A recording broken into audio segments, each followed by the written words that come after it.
আমার একটা Portuguese bride ছিল, ইসলাম ধর্ম গ্রহণ করে, তারপরে একজন মুসলিমকে বিয়ে করে। প্রথম সে ইসলামিক ওয়েতে বিয়ে করে, তারপর সে পর্তুগিজ ওয়েডিং করে আর কি। অ্যান্ড ওই পর্তুগিজ বিয়েটার জন্য সে আমার কাছ থেকে মেহেদি অ্যাপ্লাই করে দিয়েছিল।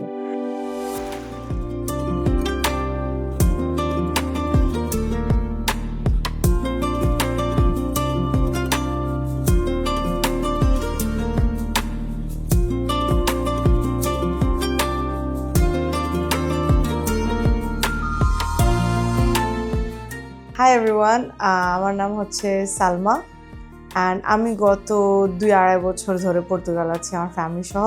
I am a henna artist in Portugal. আমি হেনা নিয়ে অ্যাকচুয়ালি অনেক দিন ধরে কাজ করতেছি। আমি যখন বাংলাদেশে ছিলাম বা সৌদি আরবে ছিলাম তখন আমি হেনা নিজেই বাসায় পড়তাম, প্র্যাকটিস করতাম, ফ্যামিলিকে লাগিয়ে দিতাম, ফ্রেন্ডসদেরকে লাগিয়ে দিতাম। আমার কলিগস ছিল, আমি যখন জব করতাম আমার কলিগসদেরকে আমি মেহেন্দি লাগিয়ে দিতাম যখন ছোট ছিলাম। অ্যান্ড আমি মানুষের জন্য ওয়েট করতাম মেহেন্দি করিয়ে দেওয়ার জন্য। অ্যান্ড আমার ওটা ভালো লাগতো না, তো আমি আস্তে আস্তে নিজে প্র্যাকটিস শুরু করলাম। অ্যান্ড প্রফেশনটা আমি শুরু করলাম হচ্ছে আমি আসলে নিজের কাজ দেখলাম অ্যান্ড অন্যদের কাজ দেখলাম অ্যান্ড চিন্তা করলাম যে আমার কাজটা ভালো আছে অ্যান্ড আমি চাইলে এটা দিয়ে কিছু করতে পারি।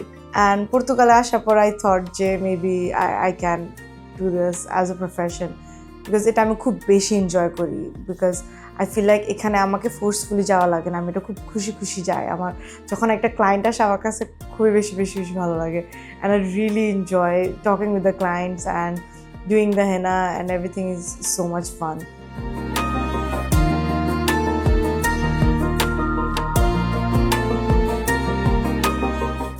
Most of my clients challenge me.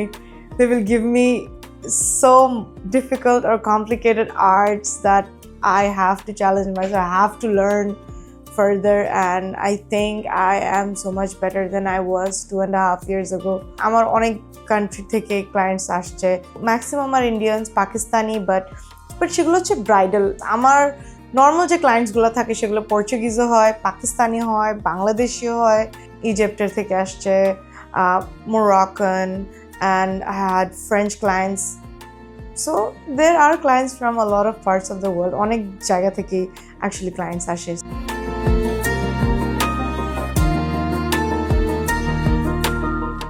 For the last 2 years আমি এখানে কাজ করতেছি। It has been really good for me, alhamdulillah.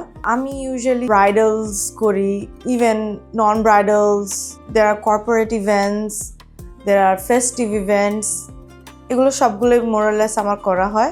Highlight of my job is the summer time, because তখন অনেকগুলো weddings হয় এখানে and most of them are destination weddings, and it's really fun. I meet a lot of people from a lot of parts of the world and it's really fun.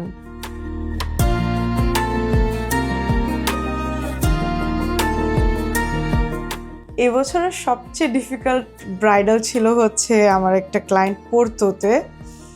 So ও আমাকে এমন challenging একটা দিয়েছিল, আমি তো মনে করছি যে আমি একদম ক্যান্সেল করে দিয়ে বলবো যে না আমি পারবো না, আমার পক্ষে, আমি কখনোই করিনি এটা, আমি কিভাবে করব।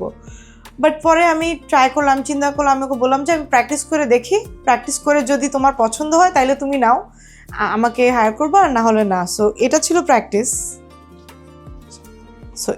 হচ্ছে practice, dancing groom and dancing bride, এগুলো আমি প্র্যাকটিস করলাম। আর এটা ছিল হচ্ছে আমার এক্সিকিউশন। পুরো একটা big flower, bird cage, dancing groom, dancing bride, এটা ছিল হচ্ছে আমার সবচেয়ে চ্যালেঞ্জিং কাজ এই বছরের।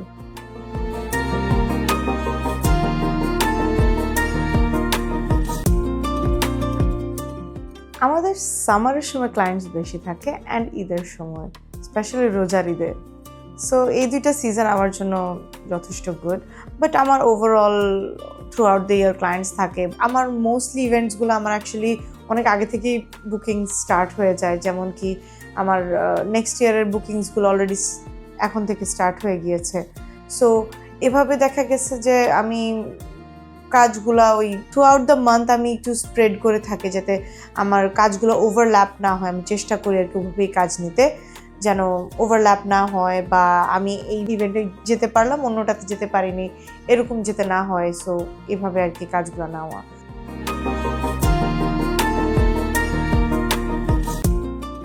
তো এটা ছিল হচ্ছে আমার একটা ব্রাইডের ক্লায়েন্ট, অনেক স্পেসিফিক ছিল সে কি চায়।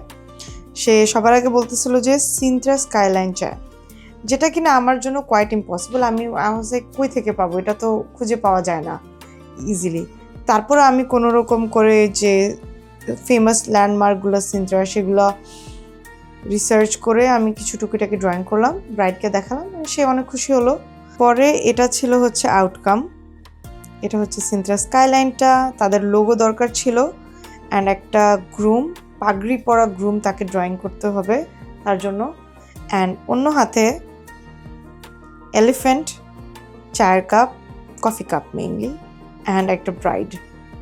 এগুলো ছিল তার রিকোয়ারমেন্টস, অ্যান্ড এটা ছিল ওয়ান অফ মাই ফেভারিট ব্রাইডালস।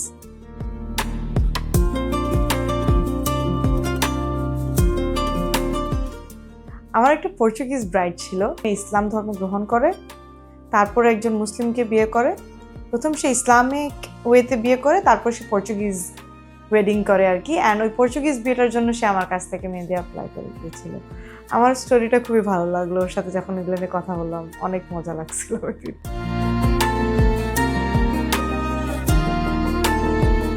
আমার ফ্যামিলি, আমার হাজব্যান্ড বা আমার ছেলে আমাকে এই জিনিসটাতে অনেকটুকু সাপোর্ট করে। বিকজ আমি যখন লিসবনের বাইরে যাই, আমি ইউজুয়ালি 1-2 দিন ওই দিন থাকা লাগে। অ্যান্ড অনেকেই হয়তো এই জিনিসটা পছন্দ করে না যে তাদের স্পাউস, তাদের ওয়াইফ 2-3 দিন বাসায় না থাকে। বাট আমি এই জিনিসটাতে আমি ফ্যামিলি থেকেও সাপোর্ট পাই, আমার হাজব্যান্ড বা আমার ছেলে থেকেও সাপোর্ট পাই। আলহামদুলিল্লাহ, ওদের এটা নিয়ে কোনো কমপ্লেন থাকে না। সো আমি ইজিলি কাজ করতে পারি, ট্রাভেল করতে পারি, অ্যান্ড যেতে পারি, এটাতে আমার কোনো সমস্যা হয় না।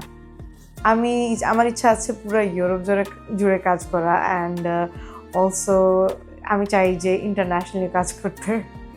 But let's see, maybe internationally কাজ করব।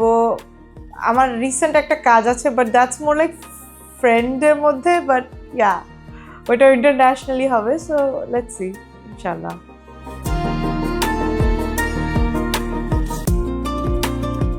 আমাদের ইউরোপে আসলে অনেক মেয়ে আছে যারা হয়তো জাস্ট হাউসওয়াইফস, অ্যান্ড অনেকে অনেক কিছু করতে পারে না, বাট অ্যাকচুয়ালি অনেকের অনেক ট্যালেন্ট আছে। আমি নিজেই চিনি অনেকগুলো আপুকে যারা অনেক ট্যালেন্টেড, অনেক কিছু পারে, বাট অনেক কিছু থাকে যে ফ্যামিলি প্রেশারের কারণে করতে পারছে না। ফ্যামিলি প্রেশার মিনিং হচ্ছে এখানে আমাদের আসলে বাংলাদেশের মতো আমাদের এখানে হেল্পিং হ্যান্ড নেই, বা ফ্যামিলি নেই যে আমাদের বাচ্চাদের টেক কেয়ার করবে, বা যখন আমরা জবে থাকবো বা কাজে থাকবো, বা আমরা কিছু নিজেদের বিজনেসটা দেখবো, আমাদের পিছনে যে আমাদের ফ্যামিলির দেখাশোনা করার কেউ থাকে না, যার কারণে অনেকেই আসলে তাদের ট্যালেন্টটা কাজে লাগাতে পারে না। বাট আই থিঙ্ক যে ইউরোপের মতো দেশে, যেখানে আমাদের দেশেও অনেক কিছু আসলে নাই, অ্যান্ড ওদের যদি এই জিনিসটা যদি ওদের মধ্যে থাকে, ট্যালেন্টটা থাকে, তারা এই জিনিসটা করা উচিত। বিকজ তুমি আমাদের দেশীয় কমিউনিটিকেও দিতে পারতেছো